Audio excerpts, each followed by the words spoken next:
La la la la, wait till I get my money right. I had a dream I could buy my way to heaven. What you think of the trade, by the way? Oh, you talking about Shaq? Well, the South trade with yeah, traded to Shaq. Yeah, Shaq. Oh, my bad. Welcome to oh. a special edition of Guard Your Grill Boxing Exposed. My name's Sleek. And this your man Coltrane. Yeah, Shaq is going. He gonna wake up again. I think he gonna wake up. He gonna wake there. up again. That's what I think. He gotta be in a winning situation. But Something happened last night. should we be talking boxing or basketball? This is a boxing show. I know it's a special Something edition. real major happened last night. Did we get exposed? You know we keep it real raw. I don't know if we got exposed. The sleeping Coltrane get Paul Williams, Carlos Quintana, for welterweight the title. WBO Championship of the World, and I don't think. No, it was Quintana versus Clubber Lane. That's who it was. Oh, I thought it was James Toney and Michael Nunn. You know, I didn't know what fight I was watching. With Corey Spinks and Jermaine Teller, maybe. I don't know. Throw the magazine Man, let's over here. get Let's to it, jump man. into it. You know we keep it raw and uncut. Me and my partner here. I was here a couple of months ago, hyping my man up. 6'2", southpaw, 90 punches around. That's what I was commentating while he was doing a demonstration. But like I said, we keep it raw, man. And let me get into what I thought happened. I'm gonna keep it real. You know, I thought Paul overlooked Carlos Quintana. You know, I think maybe he was disappointed the Cintron fight got canceled. You know, and I thought maybe he overlooked him. That being said, you see great fighters overlook opponents, but even when they having an off night, they dig deep and they pull a victory out in the end. A la Miguel Cotto when he fought what's my man name? He fought Sosa. I forgot his name. Well, the guy who took the fight, the last one that dropped. When he dropped the fight and Cotto got dropped, he got hurt, but Cotto dug deep and he pulled the fight out. Paul Williams I felt as though I could have beat Paul Williams as, you know, the slow motion that he was in last night. He was getting countered by overhand rights. He had trouble with the movement. He's still doing this, still doing that overhand jab. I don't know what happened, man. And I saw two things. Like the one thing, like my man Coltrane said, Paul came in and he didn't seem to have that fire in him. He started the round off. Now talk about the cut first. Take him to the beginning. Clubber Lane, you know what I'm saying? Rocky 3 comes in with the mohawk. He comes in with ain't no stopping us now. He's from the dirty South. The South is popping right now. Ain't no stopping us now. You know what I'm saying? I don't know what was going on with the focus, but not taking nothing from Carlos because I'm gonna break that. We gonna get into that, yeah. But Paul comes in immediately the first round. He's just chasing Carlos around. No jab, just chasing him around. So he's getting countered crazy. When he is throwing, he's throwing and it's kind of he don't have no snap. He don't have no snap on his punches. No snap. No conviction. So this is what I saw. First, Quintana was giving him crazy angles, constant movement from side to side. Sean B. Mitchell. Just like Sean B. Mitchell. He had an excellent game plan. Constant movement from side to side, and he was disrupting his timing and catching him with lead right hands as he was trying to come in. The thing what Paul wasn't doing, He was looping overhand, right hands. Paul wasn't putting together punches from a distance. He was giving his height up. Space. He was chasing him down, and then when he attempted to land a jab in the second round, he couldn't find him on the jab. So what I'm hoping is not, you know, the cat coming out the bag, is that Paul can't start a sequence off without landing the jab first. Because once he missed the jab, the left lead would come out, and he would just lay there and get countered. Man. You know, like Sleep said, when I said he looked past Quintana, that's not taking anything from Quintana because he still had to fight his fight.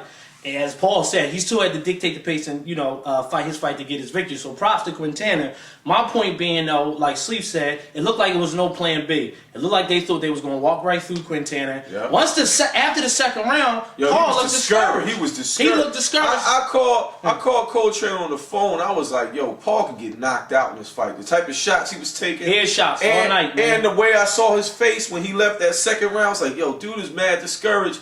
And he didn't attempt, like he pressed the body one round, didn't continue an attack. He couldn't land nothing up top, so he should have been trying to go down low. I don't know.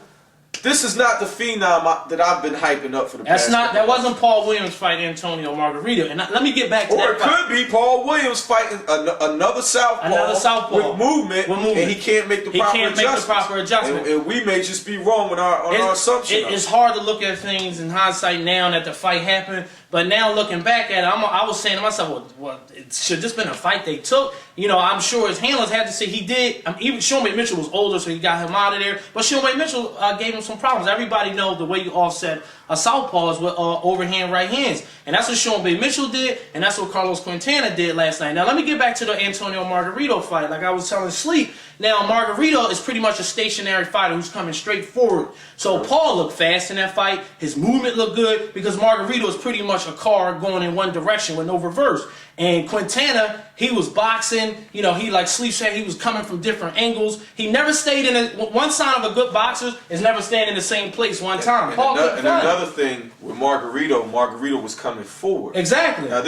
Now, give me a little distance. The thing with this fight with Paul was trying to land, like he was trying to land his left hand on the end of the punch where he was leaning all the way in. Just like this. Getting caught like this. This is exactly how the fight was going. He was not creating space on the jab, which never really was his thing. But Paul he moved side to side, jab. He was jabbing like this, and then when he would throw the left, he was reaching, chasing, because he wasn't cutting the ring off properly.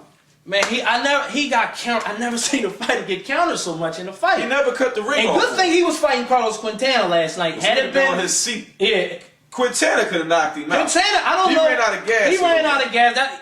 That's the knock on Quintana. I'm gonna be honest. Because the man's knees buckled a couple of times in them late rounds, man. Right, and I think Quintana will see. It's hard to tell. I don't know if he could beat Cintron and Margarito, but you know we'll get on all that later. But once again, it shows you that styles make fights. Cotto beats Carlos Quintana in 5 rounds.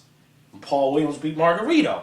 I still think Cotto will have tons of trouble with Margarito if he ever fought Antonio Margarito. And with Paul. He's coming at him. Exactly. I don't think Paul can't. But see, we saw something in Cotto the last fight. Cotto got great footwork. He got great footwork. And he can fight back. He can fight back. So this makes, I don't know. Like him and Paul fight is still interesting. But let me get back to the Picasso, cream of the creme, whatever you call yourself, the #1 pound for pound fighter. All you people out there that want to know why Mayweather's not fighting Cintron, why he's not fighting Paul Williams, these are the guys y'all want to fight in the Cotto fight, whatever.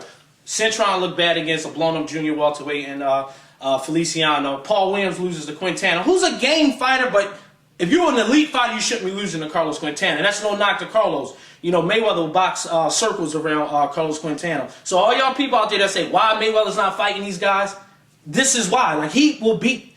And you know, we always thought Paul Williams was the dude, just like Max said in the beginning of his of the fight last night, that could pose the most problems for Mayweather.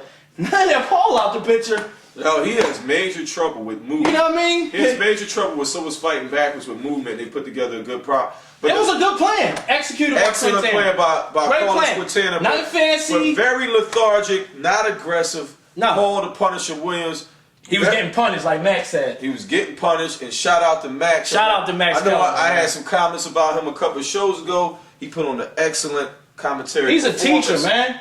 You don't have to like him, the way his delivery is. Sometimes he can come off too preachy, but the guy is one of you. He's a boxing fan that made it to the pinnacle of boxing. He's sitting in the seat of HBO calling championship fights. This is a guy just like us that loves the sport of boxing and paved the way for shows like Garza Grill Boxing and all your favorite boxing websites out there by going to ESPN, getting on there and commentating fights, and now look what he's doing. And not only that, you know, he makes references to old fighters, and he keeps it real raw on the show. When Harold Letterman got these ridiculous scorecards, Max will be like, the fight's not that close. Yo, what's up with your boy OK Jim last night? We can't be on the same page. And we like Paul. We like Paul. I had Paul. How many rounds you give him? I think I gave 4 rounds. Yeah, I had gave 4. But at that point when he had to fight even, man, I had Paul about 2 rounds. That was way off base, man. Yeah. You know what I'm saying? I don't know what was going on. He had to fight close, man. It wasn't like, you know, and you'll see in the future, Garza Grill has been given the pleasure to sit on the mat for,